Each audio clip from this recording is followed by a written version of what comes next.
ਲਓ ਜੀ, ਅੱਜ ਅਸੀਂ ਬੜੇ ਦਿਨਾਂ ਬਾਅਦ ਇਕੱਠੇ ਹੋਏ ਹਾਂ ਫਿਰ ਤੇ ਅਸੀਂ ਰਾਤੀ ਸਲਾਹ ਬਣਾਈ ਹੈ ਵੀ ਹੁਣ ਅਸੀਂ ਨਾ ਤਾਂ ਕੋਈ ਦਾਨਸ਼ਵਰੀ ਕਰਨੀ, ਨਾ ਕੋਈ ਸੰਜੀਦਾ ਗੱਲ ਕਰਨੀ। ਕਿਉਂ ਪਬਲਿਕ ਜਿਹੜੀ ਹੈ ਉਹ ਨਾ ਤਾਂ ਦਾਨਸ਼ਵਰੀ ਪਸੰਦ ਕਰਦੀ ਸਾਡੀ ਤੇ ਨਾ ਸੰਜੀਦਾ ਗੱਲ ਪਸੰਦ ਕਰਦੀ। ਪੜ੍ਹਨ ਵਾਲੇ ਰਹਿ ਕੋਈ ਨਹੀਂ ਮਾਸ਼ਰੇ 'ਚ। ਅਖਬਾਰ ਤਾਂ ਉਹ ਕਈ ਸੱਜਣ ਕਾਲਮ ਘੱਲ ਦਿੰਦੇ ਨੇ ਤੇ ਰਾਤੀ ਦੋਵੇਂ ਗੱਲ ਕਰਦਾ ਵੀ ਅਖਬਾਰ ਹੁਣ ਕੋਈ ਨਹੀਂ ਪੜ੍ਹਦਾ ਤੇ ਕਾਲਮ ਤਾਂ ਐਡੀਟੋਰੀਅਲ ਪੜ੍ਹਨ ਵਾਲੇ ਤੋਂ ਉਂਝ ਹੀ ਮਾਰ ਖਾ ਗਿਆ। ਕਿਤਾਬਾਂ ਪੜ੍ਹਨ ਵਾਲਾ ਰਿਵਾਜ ਵੀ ਕਦੇ ਦਾ ਮੁੱਕ ਗਿਆ। ਹੁਣ ਪਿੱਛੇ ਰਹਿ ਗਈ ਗੱਲਬਾਤ, ਰਹਿ ਗਈ ਗੱਲਬਾਤ 'ਚ ਵੀ ਸੰਜੀਦਾ ਗੱਲ ਕੋਈ ਨਹੀਂ, ਜਿਹੜੀ ਕਿ ਟਿਲਟ ਤੋਂ ਬਗੈਰ ਹੁੰਦੀ ਹੈ, ਜਾਣਬਦਾਰੀ ਤੋਂ ਬਗੈਰ ਹੁੰਦੀ, ਉਹ ਗੱਲ ਕਿਸੇ ਨੂੰ ਵੀ ਪਸੰਦ। ਸੰਜੀਦਾ ਗੱਲ ਵੀ ਉਹ ਪਸੰਦ ਹੈ ਜਿਹੜੀ ਕਿਸੇ ਨਾ ਕਿਸੇ ਜਮਾਤ ਦੇ ਹੱਥ 'ਚ ਹੋਵੇ, ਕਿਸੇ ਦੇ ਖਿਲਾਫ ਹੋਵੇ, ਔਰ ਜਿੰਦੇ 'ਚ ਅੱਧਾ ਝੂਠ ਤੇ ਅੱਧਾ ਸੱਚ ਹੋਵੇ। ਇਹ ਸਾਡਾ ਕੌਮੀ ਅਲਮੀ ਹੈ। ਹਾਂਜੀ ਜ਼ਫਰ, ਕੀ ਹਾਲ? जी बिल्कुल ठीक ठाक शाह जी, जिंदाबाद। बहुत शुक्रिया, बड़े दिनों बाद संगत बैठी है, महफल लगी है, बैठक लगी है।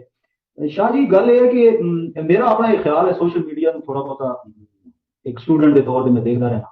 मैनू लगता है कि जो साडा समाज है ये हुण इंटरटेनमेंट की तरफ बहुत ज्यादा चला गया। एक ਇਹਦੇ ਵਿੱਚੋਂ ਹੀ ਕੋਈ ਇਨਫੋਟੇਨਮੈਂਟ ਜਿਹੜਾ ਉਹ ਲਫ਼ਜ਼ ਨਵਾਂ ਕੱਢਿਆ ਹੈ ਦਾਨਸ਼ਵਰਾਂ ਨੇ, ਤੁਹਾਡੇ ਜੇ ਸਿਆਣੇ ਬੰਦਿਆਂ ਨੇ, ਕਿ ਇਨਫੋਟੇਨਮੈਂਟ ਯਾਨੀ ਕਿਧਰੇ ਨਾ ਕਿਧਰੇ ਗੱਲ ਤੇ ਇੰਟਰਟੇਨਮੈਂਟ ਦੀ ਹੋਏਗੀ। मतलब जुगतबाजी, एंटरटेनमेंट, फकड़बाजी वही होएगी। ਉਹਦੇ ਵਿੱਚੋਂ ਕੋਈ ਇੱਕ ਅੱਧ ਗੱਲ ਤੁਸੀਂ ਕੋਈ ਇਨਫੋਰਮੇਸ਼ਨ ਦੀ ਕੱਢ ਲਓ, ਉਹ ਇਨਫੋਟੇਨਮੈਂਟ ਬੇਸਿਕਲੀ ਮੇਰਾ ਖਿਆਲ ਹੈ ਕਿ ਇਸ ਵਕਤ ਰਾਜ ਹੈ ਸਮਾਜ ਦੇ ਵਿੱਚ ਐਕਸੈਪਟ ਕੀਤਾ ਜਾ ਰਿਹਾ। ਸੋ ਜਿਹੜੇ ਲੋਕ ਪਿਓਰਲੀ ਸੰਜੀਦਾ ਗੱਲਾਂ ਜਾਂ ਤੁਹਾਡੇ ਤਰ੍ਹਾਂ ਦੇ ਕਮਿਊਨਿਸਟ ਹਨ, ਸਾਡੇ ਬੜੇ ਸੰਜੀਦਾ ਲਿਖਣ ਵਾਲੇ, ਸੋਚਣ ਵਾਲੇ, ਸਮਾਜ ਦੇ ਸਮਝਣ ਵਾਲੇ, ਇੱਕ ਸਿਮਤ ਦੇਣ ਵਾਲੇ, ਉਹ ਗੱਲ ਤੇ ਇਹ ਹੈ ਸ਼ਾਹ ਜੀ ਕਿ ਕੋਈ ਤੁਹਾਨੂੰ ਪੜ੍ਹੇਗਾ, ਕੋਈ ਲਫ਼ਜ਼ ਤੁਹਾਡਾ ਪੜ੍ਹੇਗਾ ਤੇ ਕੋਈ अकल की गल या शऊर की गल आएगी ना। वो रवाज ही खत्म हो गया, किताबों का रवाज खत्म हो गया है। कम्युनिस्ट जिहड़े ने वो अक्सर तुसीं देखिया होएगा, जिहड़े वड्डे वड्डे सन या जिन्हां नूं वड्डे तो मुराद ये है कि जिन्हां दी कोई ना कोई बैकिंग सी, वो सारे एंकर बन गए ने। ते राती भी वो तुहाडे नाल गल कर रहे थे, साडे दोस्त ने, वो बड़ा गिला कर रहे सन कि यार तू, मैं कालम लिखदा ते तू किधरे ओनूं पढ़दा नहीं है। मैं जवाब दस्या, मैं गल के जवाब हो सकता है? कालम कौन पढ़ता है? कालम अखबार ही कोई नहीं पढ़ता। मैं आप सच्ची गल कर रहा तुहाडे नाल, कम अज कम 1 महीना हो गया मैनू कोई अखबार हाथ च पकड़ी नहीं। एक संजीदा गल जिहड़ी है ना, वो कारी और व्यूअर और रीडर और जितने लोग इस तरह के होंगे ने, वो सुनने वास्ते तैयार नहीं है। इतना समाज दे विच देखो, ना ਤਾਂ ਨਾ ਸਾਨੂੰ ਤੁਹਾਨੂੰ ਰੇੜੀ ਵਾਲਾ ਸੁਣਨ ਨੂੰ ਤਿਆਰ ਹੈ, ਨਾ ਪਲੰਬਰ, ਇਲੈਕਟ੍ਰੀਸ਼ੀਅਨ, ਨਾ ਹੋਰ ਥਰੜਾ ਤਬਕਾ ਵੀ ਸੁਣਨ ਨੂੰ ਤਿਆਰ ਨਹੀਂ ਤੇ ਉਤਲਾ ਵੀ ਸੁਣਨ ਨੂੰ ਤਿਆਰ ਨਹੀਂ। ਮਤਲਬ ਕਾਰਕੁਨ ਵੀ ਸੁਣਨ ਨੂੰ ਤਿਆਰ ਨਹੀਂ ਤੇ ਕਿਆਦਤ ਵੀ ਸੁਣਨ ਨੂੰ ਤਿਆਰ ਨਹੀਂ। ਕਿਆਦਤ ਦੀ ਵੀ ਜੁੱਤੀ ਨੂੰ ਸਾਡੀ ਪਰਵਾਹ ਤੇ ਕਾਰਕੁਨ ਜਿਹੜਾ ਉਹ ਇੰਜ ਜੁੱਤੀਆਂ ਚੁੱਕੀ ਫਿਰਦਾ। ਜਮਹੂਰੀਅਤ ਤਾਂ ਰਹਿ ਗਈ ਨਾਂ ਦੀ। ਇੱਥੇ ਤਾਂ ਜ਼ਾਤੀ ਪ੍ਰਾਪਰਟੀਆਂ ਨੇ, ਜਮਾਤਾਂ ਵੀ, ਸਾਰੀਆਂ ਸਿਆਸੀ ਜਮਾਤਾਂ ਵੀ, ਤੇ ਕੋਈ ਗੱਲ ਕਰੋ ਤੇ ਉਹ ਆਂਦੇ ਜੀ ਉਹ ਮਾਲਕ ਨੇ ਜਮਾਤ ਦੇ, ਤੇ ਉਹ ਜੋ ਮਰਜ਼ੀ ਕਰਨ ਤੇ ਉਹ ਫਿਰ ਪਿੱਛੇ ਗੱਲ ਕੀ ਰਹਿ ਜਾਂਦੀ ਜਦੋਂ ਇਹ ਗੱਲ ਜੋ ਹੋ ਜਾਏ ਕਿ ਜੀ ਉਹ ਮਾਲਕ ਮੁਖਤਾਰ ਨੇ ਉਹ ਜੋ ਮਰਜ਼ੀ ਕਰਨ, ਤੇ ਫਿਰ ਪਿੱਛੇ ਕਿਹੜੀ ਡੈਮੋਕ੍ਰੇਸੀ ਰਹਿ ਜਾਂਦੀ? ਫਿਰ ਗੱਲ ਕੋਈ ਬਾਕੀ ਰਹਿੰਦੀ नहीं। वैसे जमहूरीयत का तो वैसे हुण सच्ची गल है, ਅਸੀਂ ਨਾ ਹੀ ਲੈ ਰਹੇ ਹਾਂ, ਜਮਹੂਰੀਅਤ ਨਹੀਂ ਆ ਹੁਣ ਸਮਾਜ ਦੇ ਵਿੱਚ। ਕਮ ਅਜ਼ ਕਮ ਇਸ ਜਿਹੜਾ ਮੌਜੂਦਾ ਦੌਰ ਜਾ ਰਿਹਾ ਇਹਦੇ ਵਿੱਚ ਇਹ ਜਮਹੂਰੀਅਤ ਨਹੀਂ ਹੈ। ਅੱਜ ਹੁਣ ਸਾਡੇ ਗਵਰਨਰ ਸਾਹਿਬ ਨੇ, ਉਹ ਖਬਰ ਤੁਹਾਡੀ ਨਜ਼ਰ ਤੋਂ ਗੁਜ਼ਰੀ ਹੋਏਗੀ, ਤਲਗਾਮ ਵਿੱਚ ਆਏ ਨੇ। ਆਪਣੇ ਤਲਗਾਮ ਦੇ ਵਿੱਚ ਹੀ ਉਹ ਪੜ੍ਹੇ ਵੀ ਹਨ, ਕਾਲਜ ਦੇ ਵਿੱਚ ਤੇ ਸਕੂਲ ਦੇ ਵਿੱਚ ਗਵਰਨਰ ਸਾਹਿਬ, ਤੇ ਇੱਕ ਤਰ੍ਹਾਂ ਦਾ ਉਹਨਾਂ ਦਾ ਆਬਾਈ ਗ੍ਰਾਮ ਵੀ, ਸ਼ਹਿਰ ਵੀ ਕਹਿ ਲਓ ਤਲਗਾਮ।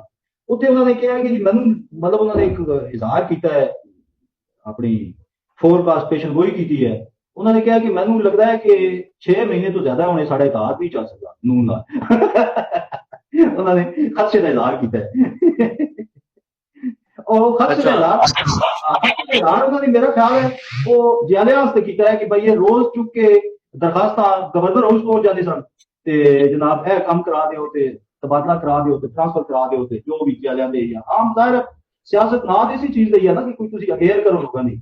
ਤੇ ਉਹਨਾਂ ਨੇ ਸਾਫ਼ ਤਕਰੀਬਨ ਉਹਨਾਂ ਨੇ ਇਨਕਾਰ ਹੀ ਇੱਕ ਤਰ੍ਹਾਂ ਦਾ ਕਰਤਾ ਹੈ ਗਵਰਨਰ ਸਾਹਿਬ ਨੇ ਕਿ ਮੇਰੇ ਕੋਲ ਨਾ ਲੈ ਕੇ ਆਇਆ ਕਰੋ। ਬਲਕਿ ਕੱਲ ਅੱਜ ਇੱਕ ਬੜੀ ਅਫਸੋਸਨਾਕ ਦੀ ਵੀਡੀਓ ਆਈ ਹੈ ਫੈਸਲਾਬਾਦ ਵਿੱਚ, ਕੱਲ ਸ਼ਾਇਦ ਹੋਇਆ ਹੈ, ਹਾਂ ਕੱਲ ਦੀ ਡੇਟ ਵਿੱਚ ਵਰਕਰਸ ਕਨਵੈਨਸ਼ਨ ਹੋਇਆ ਹੈ ਫੈਸਲਾਬਾਦ ਡਿਵੀਜ਼ਨ ਦਾ।